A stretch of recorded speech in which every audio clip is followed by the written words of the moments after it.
Existe una manera de trabajar en equipo que permite que cada integrante del mismo alcance todo su potencial, que se cree además una inteligencia colectiva, grupal. Esta metodología se llama Scrum. Soy Gabriel Rodríguez, un saludo muy afectuoso para todos, y hoy les voy a hablar del método Scrum aplicado a la educación, una manera de asumir el trabajo en el aula que hará que nuestros estudiantes sean más autónomos, se impliquen, participen y desarrollen las actividades y proyectos que les proponemos. Bueno, entonces, ¿qué es eso del EduScrum? ¿Qué es el Scrum educativo? Vamos a verlo. Scrum empezó en los años 90 en el mundo de la informática como una manera de hacer más ágil, más eficaz el entorno de desarrollo de software. Nació del manifiesto ágil, entonces es una metodología ágil, una propuesta que valora la cooperación y la colaboración, la respuesta al cambio y la participación activa de cada uno de los integrantes del equipo. Proviene del rugby, de la melee, o sea, la palabra scrum es ese momento en el que el equipo de rugby se reúne para planear las jugadas, para planear sus estrategias. Y es que Scrum hace hincapié en el trabajo en equipo, en la cooperación y en la participación activa de todos los miembros del equipo de trabajo.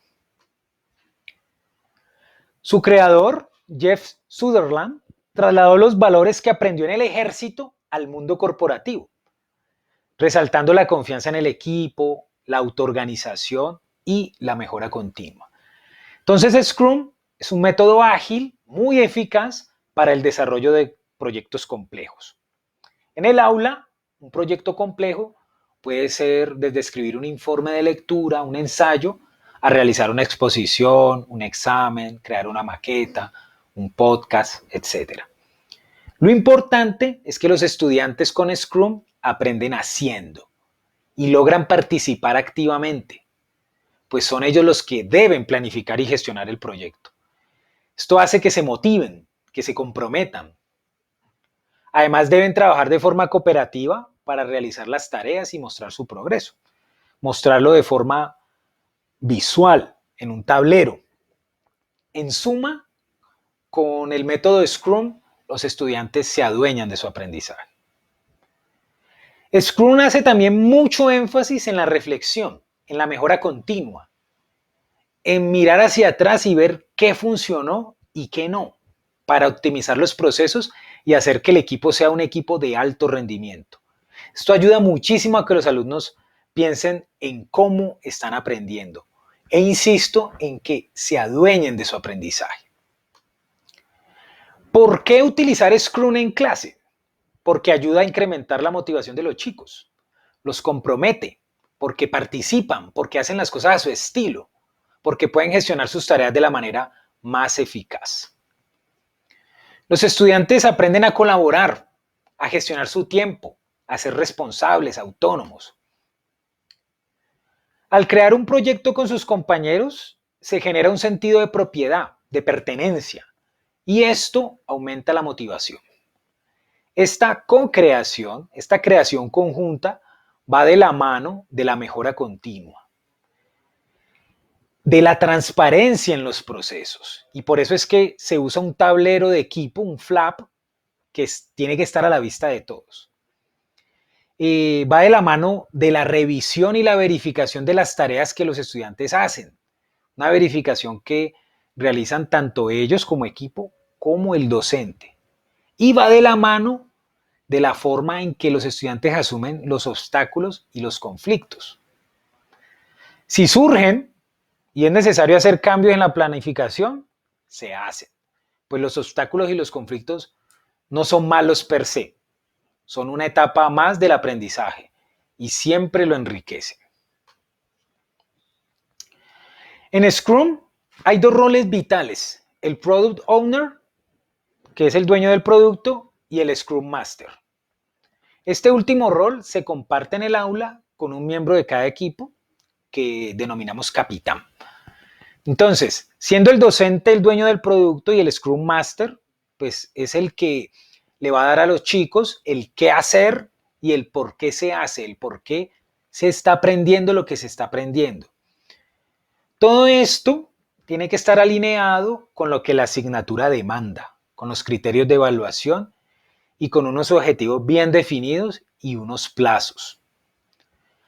Aquí el docente asume el papel de guía, le da la ruta, le da el mapa al estudiante y es este el que se encarga de hacer el cómo. Él se encarga del cómo, del proceso, lo hace de forma autónoma. Entonces, muy importante mostrarle a los estudiantes las tareas que deben realizar para desarrollar el producto, para desarrollar el proyecto. Así, ellos pueden gestionar el trabajo en equipo y organizar el sprint, que es la parte más importante de esta metodología, su columna vertebral. Los equipos de trabajo se organizan de forma autónoma, sin que una persona externa les indique cómo deben hacerlo. Son dueños totales del proceso. Un proceso, eso sí, que debe ser transparente y estar disponible tanto para el profesor como para los demás equipos, que pueden aprender del proceso de los demás. Entonces vamos a ver cómo se organizan los equipos de trabajo de alto rendimiento. Pero antes es muy importante que te suscribas al canal y que actives las notificaciones, que actives la campanita y así te llega todo lo nuestro. Bueno, los equipos de trabajo están conformados por un dueño de producto, que es el profesor, un Scrum Master. Este rol está dividido entre el profesor y el capitán de cada equipo y los demás integrantes del equipo que tienen la función de desarrolladores de producto. Los equipos no pueden ser muy numerosos, máximo 6 integrantes. En cada equipo habrá un capitán designado por el profesor. Es un alumno que se encarga de que el funcionamiento del equipo sea óptimo, que todos cumplan su rol, que todos cumplan lo pactado, pero no es el jefe, es un miembro más. Su responsabilidad es asegurarse que todos cumplen su rol, que todos están trabajando en el FLAP, que es el tablero de Scrum. El capitán ayuda a que exista transparencia en el proceso y funciona como un puente entre el docente y el equipo. Sin embargo, los estudiantes que conforman el equipo, trabajando de forma autónoma, colaborando entre sí, deben alcanzar los objetivos propuestos. No se pueden recostar en el capitán. Se deben organizar de tal forma que se encuentre la eficacia. Deben organizarse buscando optimizar el trabajo y potenciando sus habilidades. También deben monitorear su progreso y verificar la calidad del mismo. Aquí muy importante la definición de lo que está bien hecho. El docente debe darles la definición de un proyecto bien hecho, de una tarea cuando está hecha, cuando está terminada. Los equipos pueden utilizar la información de los demás, por eso el tablero debe estar ahí a la vista, debe estar disponible, porque los equipos tienen la oportunidad de aprender del proceso de los otros equipos. Y bueno, existen unas ceremonias o reuniones, etapas que deben realizar los equipos y que es obligatorio para esta metodología. Estas ceremonias son la planificación del sprint, que es cuando se forma el equipo y se reparten los roles y las tareas. Luego está el stand-up, que es una pequeña reunión al comienzo de cada sesión, donde los estudiantes explican lo que aportarán al equipo en esa sesión y los obstáculos que han tenido en sesiones anteriores. Es una forma de monitorear el progreso del equipo. Yo creo que también es muy importante de vez en cuando hacer el stand-up al final de la sesión, como a manera de conclusión o de reflexión de lo que se ha hecho. Luego está la ceremonia de ejecución de las tareas, que es cuando están desarrollando el producto. Luego la revisión del sprint, que es cuando revisan si las tareas están bien hechas. Y cuando finalizan el sprint está la ceremonia de retrospectiva del sprint y la reflexión personal. Bueno, ahora vamos a hablar del sprint, que es el epicentro de EduScrum, la parte más importante. Vamos a ver de qué se trata. El sprint básicamente es un conjunto de tareas que aseguran el aprendizaje de los estudiantes en un plazo determinado y bajo unos criterios determinados.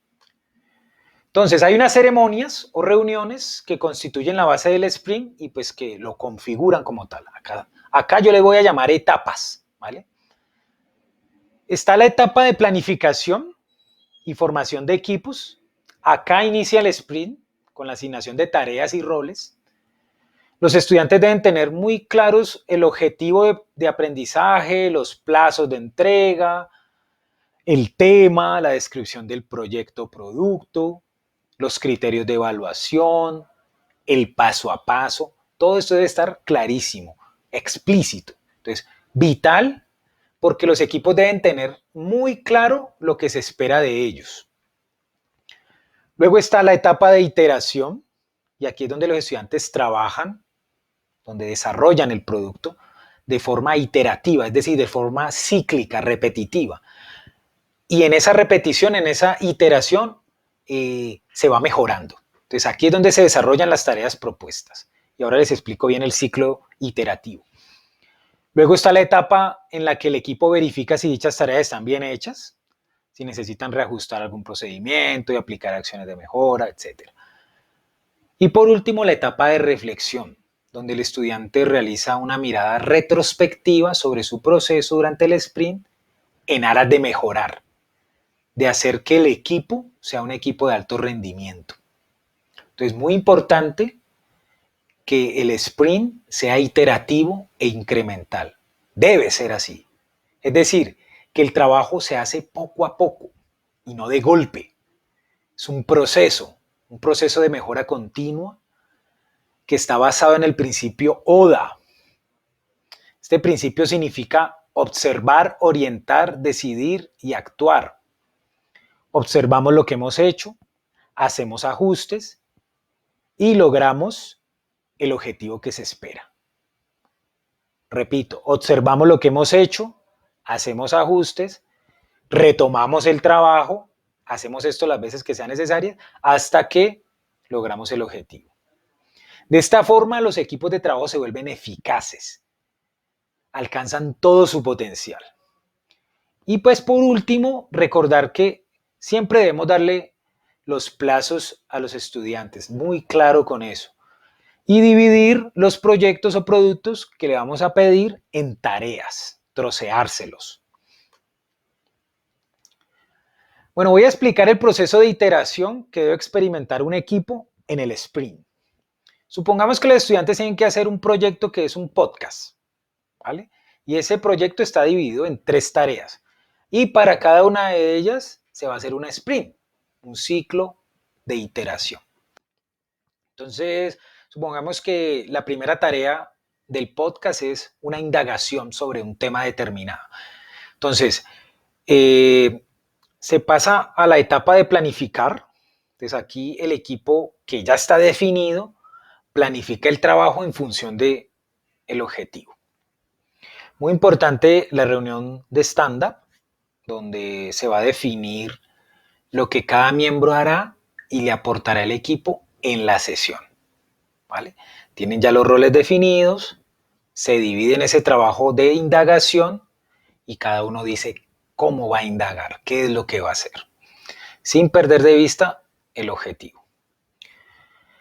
En la fase de desarrollo, los estudiantes empiezan a trabajar en esas tareas, en ese trabajo que se han dividido, y pues siempre teniendo en cuenta los criterios de evaluación, el objetivo y aquí muy importante la definición de bien hecho, la definición de hecho determinado que el docente les ha dado.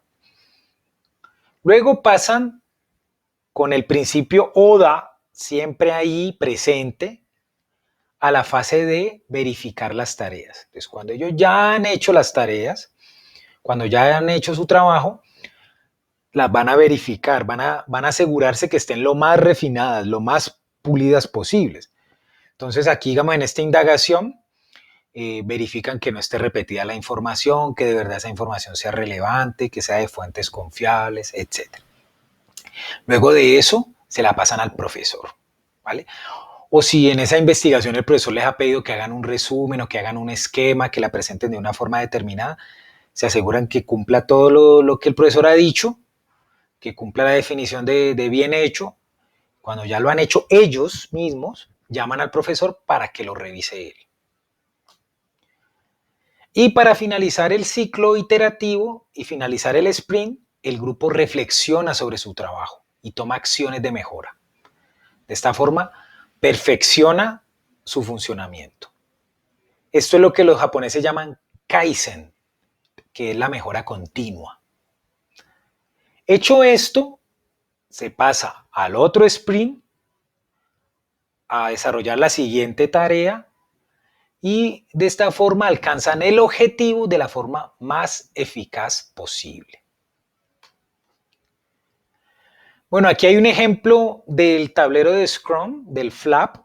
Como ustedes ven, está una parte para que ellos pongan el nombre del proyecto, para que pongan los nombres de cada uno de los integrantes, que tengan ahí presente el objetivo de aprendizaje que nosotros se los hemos dado. Luego ellos dividen el sprint en las tareas que consideren y que ellos crean que las pueden realizar, las describen. Esto es importante que nosotros se los demos, que nosotros les demos todo el paso a paso, ¿vale?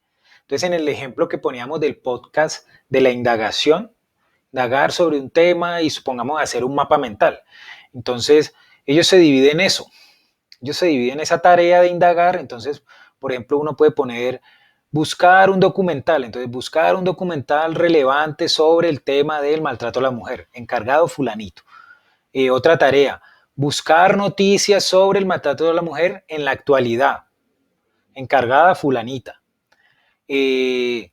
Otro puede estar centrado en películas o libros, o si están trabajando, digamos en el caso mío que soy profesor de literatura, una novela o una obra de teatro, una obra literaria en especial, buscar relacionar ejemplos de la vida cotidiana con el libro. Esa puede ser una de las tareas de esa indagación. Y luego está la parte en que el estudiante va marcando su proceso, ¿vale?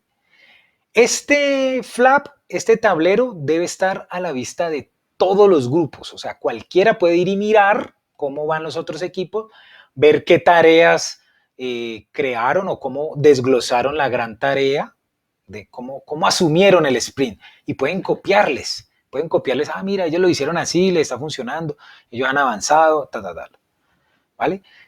Ahí está el espacio para que cada uno haga su reflexión, ya ustedes como docentes pueden diseñar este flap a su gusto, ¿vale? Pueden utilizar también aplicaciones, etc. Hay muchas formas de asumir esto.